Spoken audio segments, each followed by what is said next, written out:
पाकिस्तान में शरह खवानदगी क्या है? नई डिजिटल मर्दमशुमारी ने सबको हैरान कर दिया। इदारा शुमारियात ने पाकिस्तान के 7वें और पहले डिजिटल मर्दमशुमारी की तफसीली नताइज पर मुश्तमिल रिपोर्ट जारी कर दी है, जिसके मुताबिक मुल्क की 61% आबादी खवानदा है, जिसमें 68% मर्द और 53% खवातीन पढ़ी लिखी हैं। रिपोर्ट के मुताबिक 10 साल या जायद उम्र के 10 करोड़ 41 लाख अफराद पढ़े लिखे हैं। 84% खवानदगी रेट के साथ इस्लामाबाद सर फहरिस्त है, जबकि 66 खवानदा आबादी के साथ पंजाब दूसरे नंबर पर है।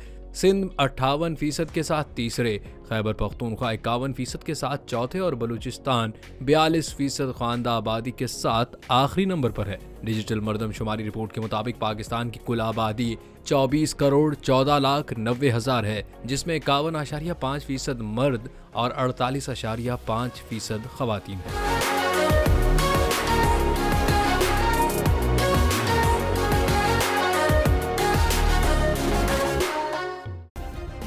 सब्सक्राइब करें और बेल दबाएं ताकि कोई खबर रह न जाए।